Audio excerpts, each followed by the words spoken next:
In the world of business, there are two kinds of people, those who survive and those who dominate. And in Africa, one man has played the game so well that he doesn't just survive, he eliminates the competition. His name? Aliko Dangote, the richest man on the continent. But behind his towering success lies a storm of controversy. If they would not call Dangote to settle with us in the next 7 days. You have one supplier and many buyers call it monopoly. That's bad. His net worth in the past few days has gone from around 13 billion US dollars to now 27 billion US dollars. If it is our blood, normal Federation blood, that he needs to succeed, so be it.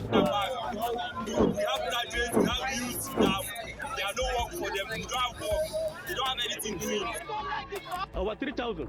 You just disengage over 3,000 at a go. I don't think we have things like this in Nigeria. As you can see, there are hundreds of indigenes of this community, casual workers that have come out to utter their displeasure about what they feel is an unfair management decision. Aliko Dangote did a lot of underhand dealings that deprived the state of its shares in the company.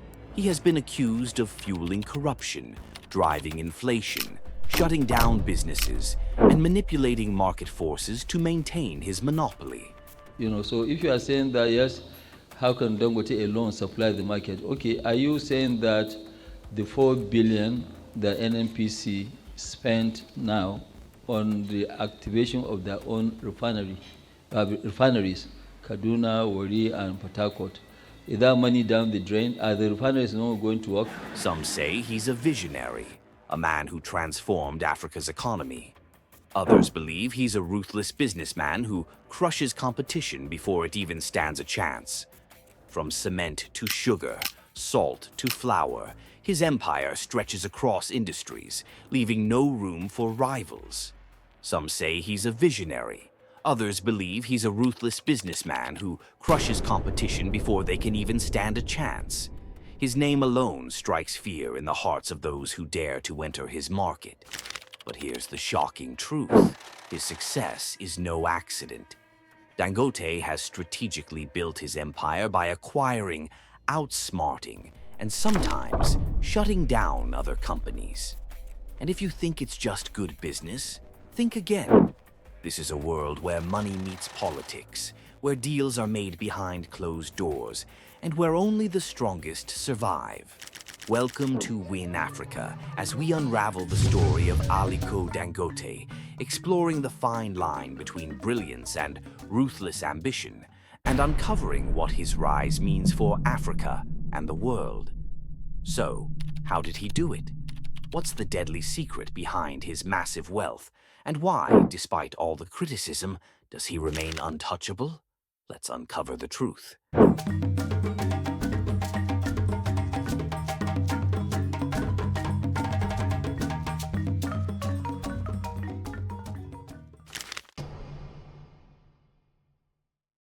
Many billionaires have a rags to riches story.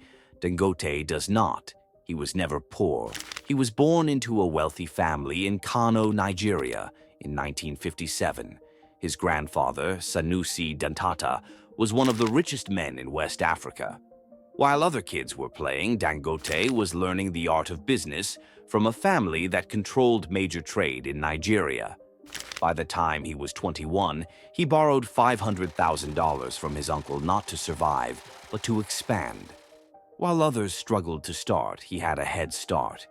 But it wasn't just money that made him powerful, it was his mindset. Unlike other rich kids who wasted their inheritance, Dangote multiplied his wealth. He understood one thing. If you want to be the only king, you must eliminate the princes. Dangote doesn't just create businesses, he dominates them. But how does he do it? Instead of fighting with smaller businesses, he acquires them, absorbing their market and erasing their names from history. Some say his influence in politics allows him to shape government policies in his favor. High tariffs, heavy regulations. These have made it almost impossible for other businesses to compete. Dangote isn't just a businessman, he has powerful friends in government. From Nigeria's presidents to key ministers, his influence is deeply rooted in politics. This has helped him secure billion-dollar loans, tax breaks, and government contracts.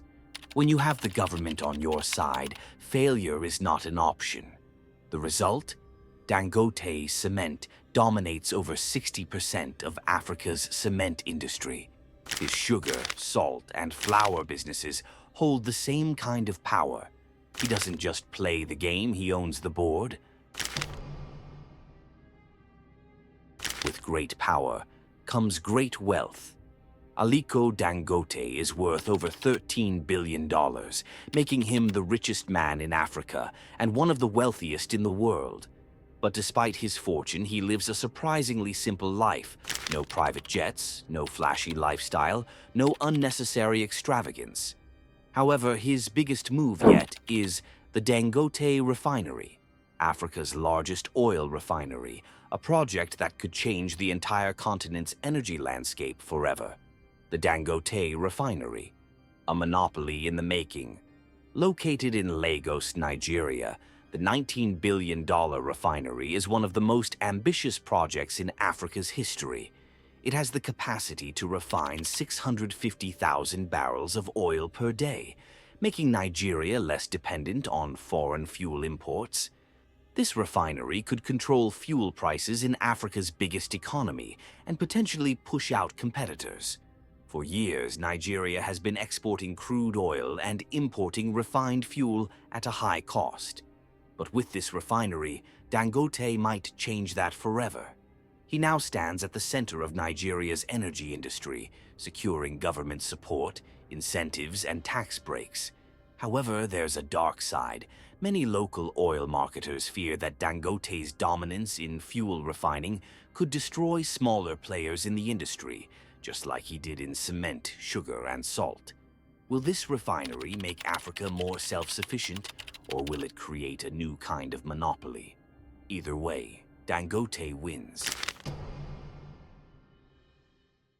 So, is Aliko Dangote truly an evil businessman, or is he just playing the game better than everyone else? The truth is, Dangote is not just ruthless, he is smart, hardworking, and strategic. He wakes up at 5 a.m. daily. He rarely takes vacations. He reinvests over 90% of his earnings back into his businesses. My late grandfather was one of the wealthiest Nigerian. The family name is Dentata. That's from my maternal side.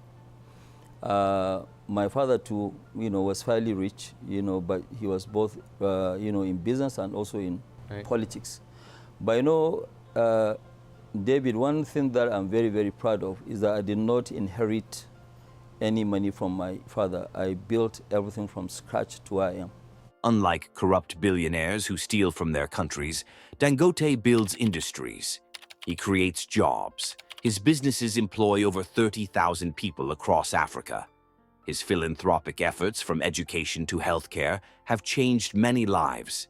And despite all the controversies, he remains humble. He doesn't chase fame. He focuses on one thing: expansion. Love him or hate him, Dangote is a business genius. He understands that competition is war, and in war there are no emotions, only strategy. Some say he manipulates the system. Others say he simply works harder and smarter than everyone else. The real lesson? If you want to succeed in business, you must make your product the best, your strategy the strongest, and your vision the clearest. Dangote's story teaches us that success is not luck, it is a choice. Now the question is, will Africa ever see another businessman as powerful as Aliko Dangote? Or will he remain the richest man on the continent for years to come? Let us know in the comments. And if you enjoyed this documentary, don't forget to like, share, and subscribe for more powerful stories on Africa's greatest minds.